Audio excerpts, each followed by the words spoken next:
Selamat pagi, bersama saya Cindy Raja. Mari kita awali pagi ini dengan semangat baru, motivasi hidup sehat dan inspirasi yang akan membawa kita lebih dekat kepada kebugaran fisik, mental dan spiritual. Perubahan kecil dalam hidup kita hari ini bisa menjadi langkah besar menuju umur panjang yang penuh kebahagiaan.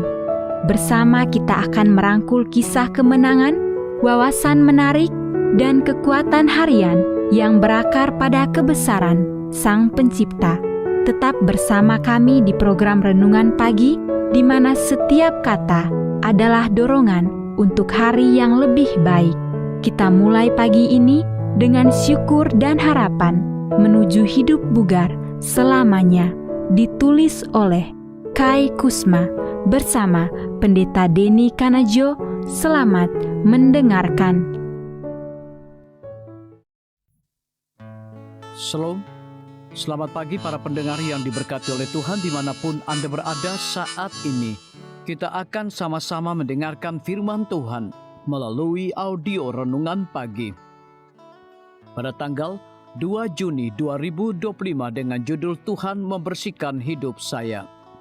Sebelum kita melanjutkan bacaan renungan kita pada pagi hari ini, kembali saya mengajak semua para pendengar yang setia untuk berdoa bersama-sama. Bapa kami yang bersemayam di dalam takhta kerajaan sorga, terpujilah nama-Mu ya Tuhan pada pagi hari ini. Sebelum kami melakukan segala aktivitas pelayanan dan pekerjaan kami sangat rindu sejenak untuk merenungkan kebenaran firman Tuhan. Terima kasih Tuhan Yesus, ampuni kami Bapa, karena kami sudah berdoa hanya di dalam nama Tuhan Yesus, Juru Selamat kami. Amin. Ayat inti kita terambil di dalam Mazmur 51 ayat yang ke-8, demikian firman Tuhan. Sesungguhnya Engkau berkenan dan akan kebenaran dalam batin, dan dengan diam-diam Engkau memberitahukan hikmat kepadaku. Mari kita ikuti penjelasannya. Meskipun keluarga saya miskin, saya dibesarkan di sebuah rumah di mana Pepsi Cola adalah pilihan minuman yang disukai. Dan saya suka daging. Filosofi saya adalah jika Alkitab mengizinkan saya minum cola dan daging halal, maka tidak ada seorang pun yang harus melarang saya.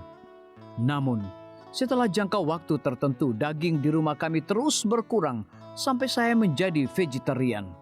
Tetapi itu tidak menyembuhkan kecanduan saya terhadap makanan manis. Saat saya berpergian, saya suka makan kue merek Masterfield atau roti kayu manis. Saat potluck atau pesta, saya menikmati makanan penutup. Saya selalu percaya pada kuasa Tuhan, tetapi saya tidak pernah meminta Tuhan untuk mengubah selera saya. Saya suka makan apa yang saya bisa makan, namun Tuhan menghasilkan keajaiban dan mengubah saya terlepas dari diri saya sendiri. Beginilah caranya itu terjadi. Suatu hari, saya mulai berdoa dengan sungguh-sungguh untuk memperoleh pemahaman rohani sehingga saya tidak akan keliru dengan kesalahan yang tidak kentara. Saya meminta Tuhan memberi saya pikiran yang jernih.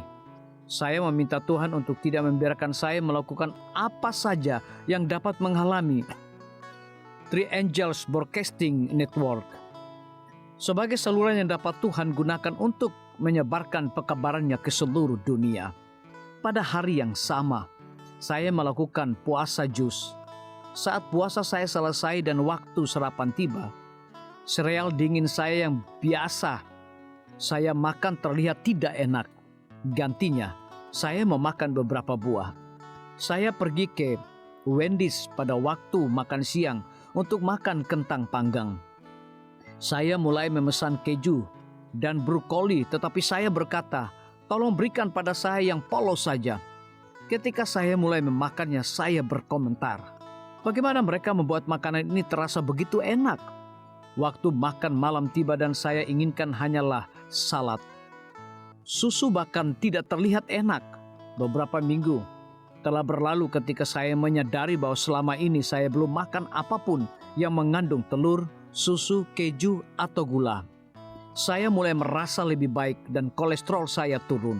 Banyak orang yang tertarik pada kesehatan rohani namun tidak menyadari kebiasaan kesehatan fisik, termasuk apa yang kita makan memengaruhi kemampuan kita untuk menilai perbedaan yang tidak kentara antara kebenaran dan kesalahan. Saya menyadari perjalanan saya menuju kesehatan yang lebih baik adalah unik. Saya tidak berdoa, "Tuhan, ubahlah pola makan saya." Saya berdoa agar Tuhan menjaga saya dari kesalahan atau segala sesuatu yang dapat menghalangi Tuhan untuk menggunakan 3 ABN dalam menyampaikan kebenaran Alkitab kepada dunia. Jawabannya adalah mengubah pola makan saya.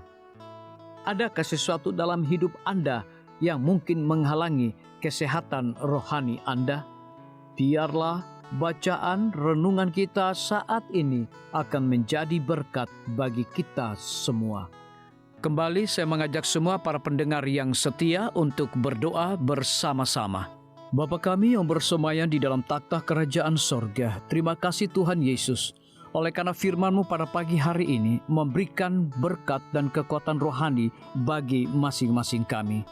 Pada saat ini hamba berdoa untuk pemerintah kami, Tuhan memberkati Bapak Presiden bersama dengan wakil, para menteri dan seluruh stafnya, Bapak Gubernur bersama dengan wakil, Bapak Bupati bersama dengan wakil, Bapak Wali Kota bersama dengan wakil, camat dan seluruh stafnya, kepala desa, lurah, RT, RW, dimanapun mereka berada saat ini. Kiranya Tuhan lindungi mereka, pelihara mereka, curahkan hikmat dan pengetahuan sorga kepada masing-masing mereka, agar mereka dapat menjalankan roda pemerintahan boleh sesuai dengan amanah dan titah daripada Tuhan sendiri. Pada pagi hari ini kami juga berdoa untuk para tim medis. Tuhan berkati dokter, perawat, bidan, farmasi, nutrisionis. Kiranya hikmat dan pengetahuan sorga, roh dedikasi yang tinggi, roh kelemah lembutan Tuhan berikan kepada masing-masing mereka, agar mereka dapat memberikan pelayanan yang terbaik bagi setiap pasien yang membutuhkan pelayanan mereka setiap hari. Kami juga berdoa untuk guru-guru, kepala sekolah, siswa, mahasiswa, bahkan dosen di setiap lembaga pendidikan. Kiranya hikmat dan pengetahuan sorga Tuhan berikan kepada masing-masing mereka, agar mereka dapat mendidik setiap anak-anak untuk memiliki karakter Yesus Kristus. Hamba juga berdoa untuk TNI, Polri, PNS, wira swasta, petani, nelayan, ojek online dimanapun mereka berada. Kiranya berkat dan sukacita sorga Tuhan juga berikan kepada masing-masing mereka, agar mereka juga menjadi saluran berkat bagi sesama manusia. Para pendengar yang setia yang berulang tahun saat ini dimanapun mereka berada, biarlah dengan bertambahnya usia, mereka semakin hidup bersyukur dan berterima kasih kepada Tuhan setiap saat. Yang berada di dalam kebimbangan, ketidakpastian hidup, Tuhan berikan iman yang teguh dan pengharapan, agar mereka tetap percaya akan janji Tuhan setiap hari. Terima kasih Tuhan Yesus, dengarlah segala doa dan permohonan kami Bapa, dan mau mengampuni segala dosa kami, karena kami sudah berdoa hanya di dalam nama Tuhan Yesus, Juru Selamat kami. Amin. Demikian firman Tuhan yang telah kita dengarkan. Semoga hari ini menjadi berkat bagi kita semua. Sampai jumpa, Tuhan memberkati.